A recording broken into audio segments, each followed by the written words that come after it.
One of the earliest Christian authors whose writings we still possess was a man named Tertullian. Well, Quintus Septimius Florens Tertullianus, to be precise, but Tertullian for short.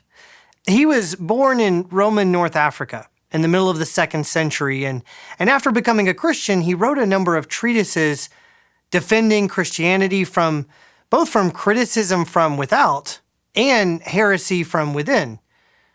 In addition, Tertullian also wrote a series of treatises that he addressed to believers, where he took up the subject of how Christians ought to live in the Roman culture in which they find themselves. And the first topic that he took up in those treatises is that of idolatry, because the temptation toward idolatry was, for Tertullian, the greatest danger that he and his fellow Christians faced. As he put it in the opening words of his treatise, idolatry is the chief crime of mankind, the supreme guilt of the world. For even if every sin retains its own identity, and even if each is destined for judgment under its own name, each is still committed within idolatry. Perhaps it should come as no surprise that Tertullian regards idolatry as such a grave moral threat, or that he dedicates an entire treatise to helping early Christians avoid it in their day-to-day lives. After all, isn't that also where the 10 Commandments begin? With 2 commandments prohibiting the making of idols and worshiping false gods? For the same reason, we shouldn't be surprised that when Moses begins his discussion of specific commandments in Deuteronomy chapter 12, when he begins this new section, we shouldn't be surprised that he begins with a denunciation of idolatry. Actually, Moses goes even further than that. He doesn't just tell the people to denounce idols. He tells them to utterly destroy every trace of idolatry. You, he says, shall utterly destroy all the places where the nations whom you are to dispossess worshiped their gods, on the high mountains and in the valleys and under every lush tree.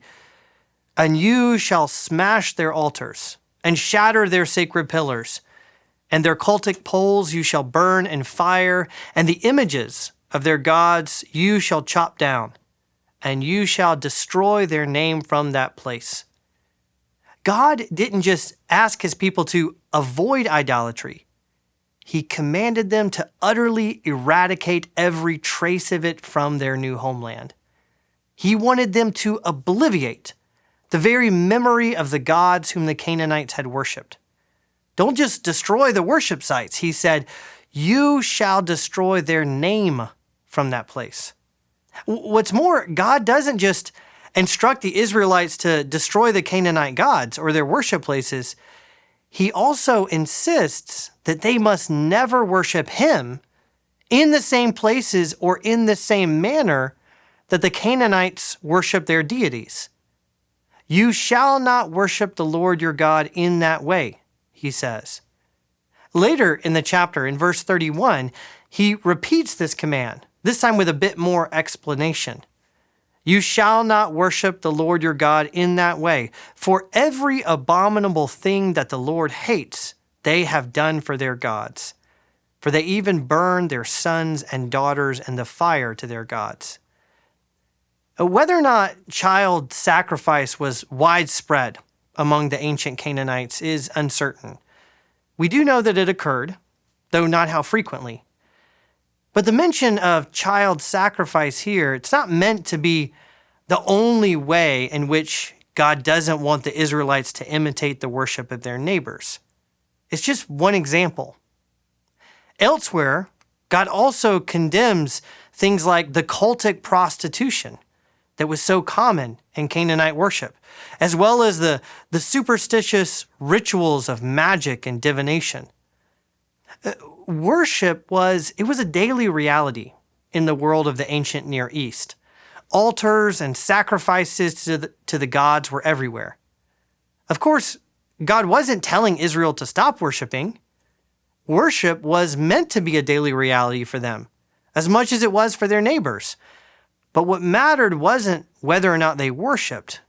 It was whom they worshiped and how. That's what Moses is telling them in this chapter of Deuteronomy. That's what God is commanding them. Not that they stop all this constant worshiping that's going on in Canaan, but that they put an end to the worship of idolatry and of the immorality and the injustice that comes from it. And that they worship God alone, and that they worship Him only in the way He commands. That's why in verse 5, right after Moses tells them to destroy the places of Canaanite worship and to destroy the names of their gods, it's why he says, "But you shall seek the place that the Lord your God will choose out of all your tribes to put His name and make His habitation there. There you shall go, and there you shall bring your burnt offerings and sacrifices, your tithes and the contributions that you present, your vow offerings, your free will offerings, and the firstborn of your herd and of your flock." The point here isn't that there's one place that's more sacred than all other places. In fact, Moses doesn't even name the place where the Israelites will worship. He just says that it will be a place of God's choosing. It will be a place where God chooses to make His habitation. Because what matters isn't ultimately the place of worship. What matters is that within their worship, that the Israelites are acknowledging that God is God and they are not. Worship is not meant to be a way or a means of manipulating some powerful force to get what you want, as it was with the Canaanites. Worship is meant to be a way of recognizing that God is God and we are creatures, that He is the one who directs us. We do not direct Him, and that everything that we have and that everything we enjoy is a result of His goodness and His provision. It's also why you might notice, it's why the acts of worship that Moses mentions in verse 5, they're not focused on the Levitical sacrifices of atonement for sin that you read about in the book of Leviticus, all those sacrifices for sin and for guilt. Those are certainly important. But rather here, Moses mentions expressions of celebration and thanksgiving. The burnt offerings and sacrifices, the tithes, the contributions, the free will offerings, the firstborn animals. All of these things are different forms of sacrificial offerings that are given in gratitude to God, to acknowledge His provision. The Canaanites worshipped in ways that tried to manipulate the gods to give them what they wanted. The Israelites were being commanded to do something else, to worship in a way that acknowledged that God had already provided and that He would continue to provide everything that they could possibly need. What's more, notice how, whereas Canaanite worship often involved abusive treatment of slaves and of prostitutes and sometimes even human sacrifice, the Israelites were commanded to worship in a way that was both morally pure and socially responsible. God had already commanded them in Leviticus chapter 19 to love their neighbors as themselves. Now here in Deuteronomy 12, He explains that this love of neighbor must be present in their worship as well. And you, He says, shall rejoice before the Lord your God, you and your sons and your daughters, your male servants and your female servants, and the Levite that is within your towns, since he has no portion of inheritance with you.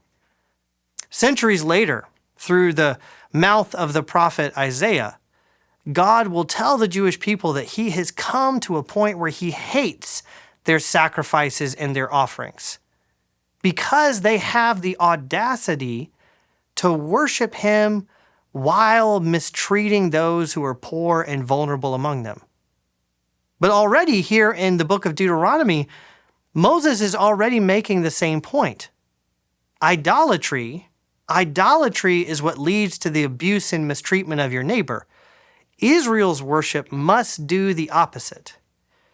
That's the main theme of chapter 12. But the theme of idolatry doesn't end there. It continues in chapter 13, where Moses turns his attention from the commandment against idols or false gods to instructions about how to prevent idolatry from ever arising in the first place. In Deuteronomy 13, Moses warns against three different groups of people who could potentially lead the Israelites into idolatry. First, in verses 1 through 5, he warns against the danger of false prophets. If a prophet or a dreamer of dreams arises among you and gives you a sign or wonder, and the sign or wonder that he tells you comes to pass, and if he says, "Let us go after other gods, which you have not known, and let us serve them," you shall not listen. Interestingly, later in the book of Deuteronomy, in chapter 18, Moses says that one of the key ways to tell if someone is a false prophet is to see whether or not what they say actually comes true.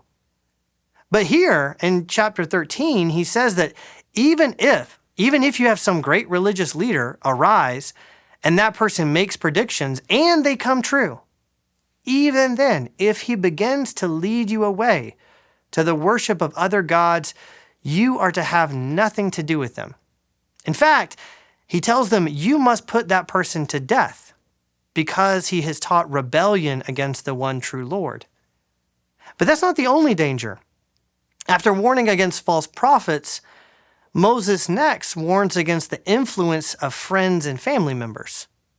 If your brother, he says, or son, or daughter, or wife, or friend induces you to commit idolatry, you shall have nothing to do with them. And again, Moses goes even so far as to say that such a person, such a family member or friend must be put to death. Of course, there's very little evidence that this punishment was hardly ever carried out, nor certainly does anything in the New Testament suggest that Christians ought to be putting people to death for idolatry. But like Moses, keep in mind, Jesus also warns his own followers against letting their ties to friends and family members interfere with the exclusive loyalty they owe to God. If anyone, Jesus says, comes to me and does not hate his own father and mother and wife and children and brothers and sisters, yes, and even his own life, he cannot be my disciple. Jesus' consistent teaching elsewhere, as well as the parallel record of this saying in the Gospel of Matthew, they both make it obvious that Jesus isn't actually commanding his followers to feel some kind of literal hatred toward their families. But he is insisting that his followers not allow their love or loyalty for their family to turn them away from following him. In the same way, God is not telling the Israelites that they shouldn't love their family or friends. The book of Deuteronomy is filled with commands about how they should do exactly that. But he is recognizing the powerful influence that those we love, our family and friends, that they have over us. And he's warning that no matter what, we must never allow that influence to lead us to worshiping false gods.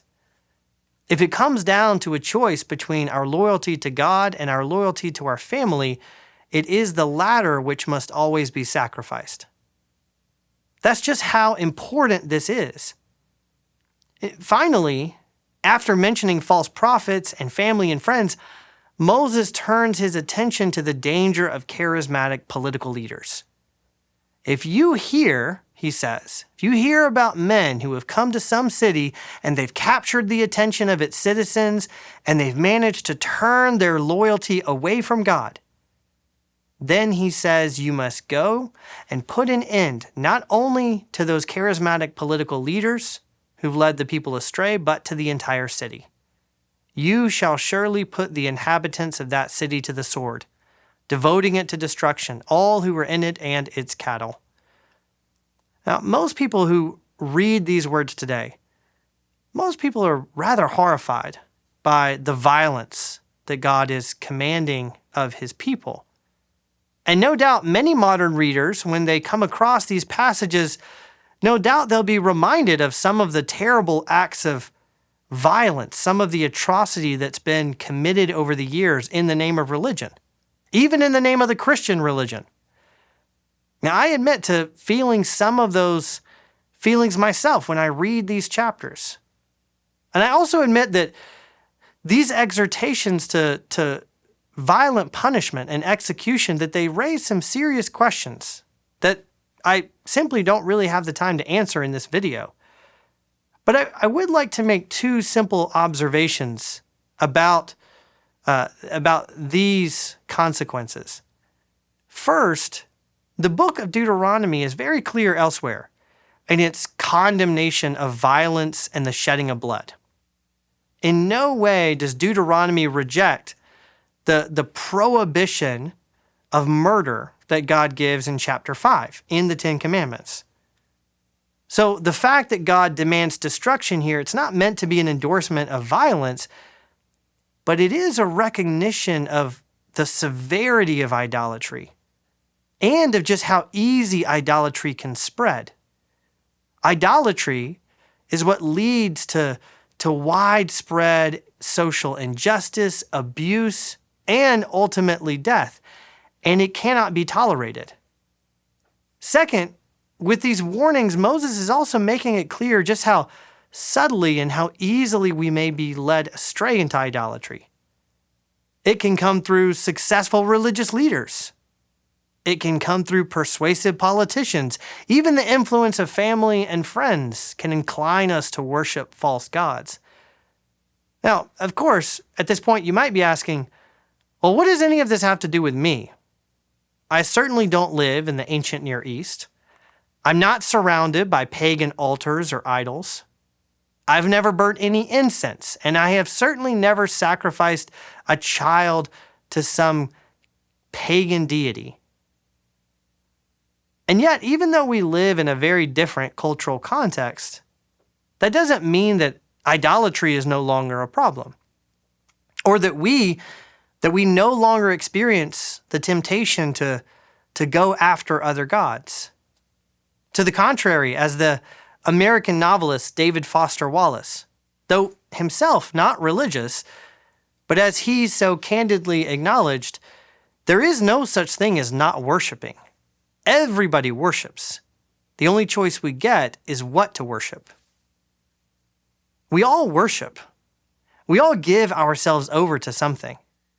Martin Luther, the Protestant reformer, once said that a God is really anything you look to as a source of all good in your life, and it's anything that you turn to as a refuge in fear or distress.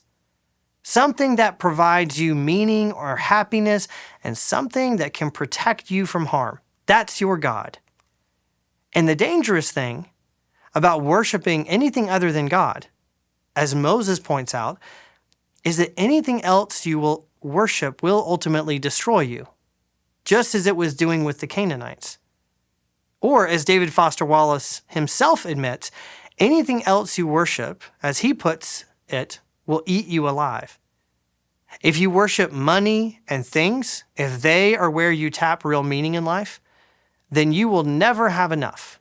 Never feel you have enough. It's the truth. Worship your own body and beauty and sexual allure, and you will always feel ugly. And when time and age start showing, you will die a million deaths before they finally plant you.